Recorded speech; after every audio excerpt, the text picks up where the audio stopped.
evening everyone! Ngayon lang ako nagkaroon ng time na magkwento sa inyo. Medyo nagpahinga ng konti. Ah, Kaya eto, kukwento ko sa inyo kung paano ako nakapasa sa interview ko sa US Embassy na sobra talaga akong nervyos. Bago pala ako pa-interview talagang nervous na ako. Pero prayer lang ang lagi kong ginagawa hanggang dumating yung panahon ng aking pag-interview.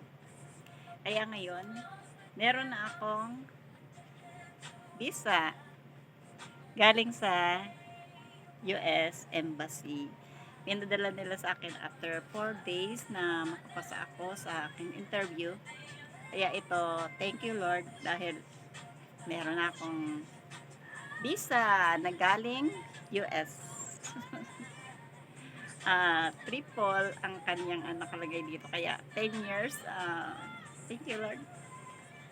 Uh, Bali, August 16 ako nang interviewin. Siyempre, medyo kabado ako pero prayer lang ako kay Lord. Lahat ng aking mga kaibigan, nagpapapray ako in Jesus name. Kaya sabi ko sa isip ko, sabi ko, andain nagpray sa akin. Kaya talaga Lord, pagbibigyan mo na ako sa aking kahilingan na makapasa. Siyempre, nahihiya din ako sa kapatid ko dahil siya gumastos sa akin. Kahiya ko hindi ako makakapasa. Kaya sabi ko, hey Lord, tulungan mo ako Lord. Yan. Kaya salamat sa Diyos at pinagbigyan niya ako sa aking kahilingan, nakapasa ako sa aking interview. Kaya August 20, dumating yung aking visa na may tatak ng US visa. Kaya ngayon, mag-aantay na lang ako makakuha ako ng ticket at makapag-reserve ng ticket para paalis this month. Kaya ikukwento ko sa inyo paano ako nakapasa. Siyempre, nanahi ako ng damit ko bago, pandesente ang damit ko. Tapos, pag pumunta ako doon, nagangkas lang ako kasi wala akong kasama. Ako lang mag-isang pumunta roon. Umangkas lang ako sa motor. Kaya, basta ang iniisip ko, kasama ko si Lord lagi. Kahit saan ako pumunta, kahit tulungan niya ako. Then, nado na ako. Siyempre, kabado ako. Pero, hiniling ko kay Lord na wag akong kabahan kasi yun daw yung makakababa ng ng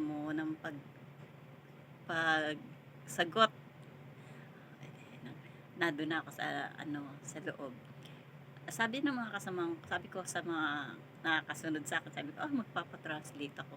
Sabi nila, huwag ka magpa-translate kasi sandali, lang naman yung mga English na bibigay. Pero hindi ko sila pinansin kasi ang gusto ko, maintindihan ko siya at maintindihan din niya ako kung ano mang gusto kong mga explain, ma-explain ko.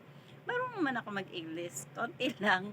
Kaya siyempre, gusto ko pa rin Tagalog, kaya sabi ko, bahala na kung anong resulta ng sasabihin nila sa akin. Pero importante sa akin, masabi ko lahat ng gusto ko at maintindihan ko rin lahat ng sasabihin nila. Kaya, nandun ako sa loob. Sabi ko sa mga sabi ko, pwede po ba magpa-translate? Kahit English yung sinasabi nila sa akin, Tagalog yung sinasagot ko dahil nga, kapag nag-English ako, siyempre isipin nila marunong pala ako mag-English, bakit ako maghihingi ng translation? Nung nado na ako, na ako, pagpasok ko sa loob, may mga sila yung parang mga window, may mga mic, ganyan. Nakita ko yung Amerikano, stricto, mukhang stricto siya. Sabi niya sa akin, good morning. Sabi ko naman sa kanya, hindi ko siya in English. Sabi ko, magandang umaga po, sir. Pwede po ba ako makahingi ng translation nyo? Pero ang ngiti ko, lagi lang nakaganyan. Kasi sabi nila, lagi ka naka-smile. Ay, hindi bumababa yung bibig ko, lagi lang nakaganyan. Pwede po ba ako makahingi ng translation, sir? Hindi siya sumagot. Parang stricto siya, parang nagsalita siya ng pumunta sa Amerika, tapos hindi mo parang mag-English. Pa-English, gano'n yung sinabi niya sa akin, pero hindi ko pinansin, basta nakangiti lang ganyan. Tapos, Mamaya-maya tumayo siya. Nahanap siya ng translation na Pilipina. Binigay niya yung mic niya at tinatanong niya, siya naman nagko-computer, ako naman siya yung babae nagtatanong sa akin sa Tagalog. Eh, di, "Anong pangalan mo? Saan ka nakatira? Bakit ka pupunta sa Amerika? Sinong pupuntahan mo?" Gano'ng mga tanong.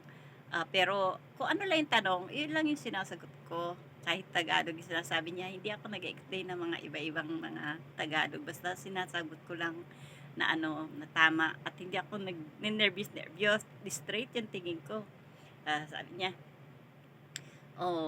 pero ang pinakamagandang siguro dun ako ano, nakapasa. Sabi niya sa'kin, "Nakapunta ka na ba sa ibang mga bansa?" Sabi ko, hindi ako sumagot ng hindi. Kasi ang sinagot ko, hindi ko dahil ang sinagot ko, hindi ko gustong pumunta sa ibang bansa. Ang gusto ko lang puntahan ay ang bansang Amerika. Sasabihin ko pa nga dahil andun yung kapatid ko, pero hindi ko na natuloy dahil in-stop na nila. Tapos sabi, ilang araw ka doon? Sabi ko 1 month, ganyan. Gano'n, marami siyang mga ano, gano'n lang mga, siguro, 5 question lang. Sabi niya sa'kin, approve ka na, antayin mo na lang yung iyong passport sa address na iyong binigay. Yeah, thank you Lord, thank you Lord, thank you Lord. Sabi, 'di tumalikod kaagad ako dahil nga baka bawiin. Ay, tapos, 'di sakay ako ng taxi papauwi. Matanghalin tapat, may nakaparadang motor.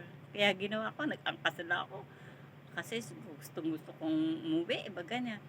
Kasi bantuwa nga ako, kaya ang init-init pala sa kalsada 'pag gano'n tanghaling tapat na nakamotor ka.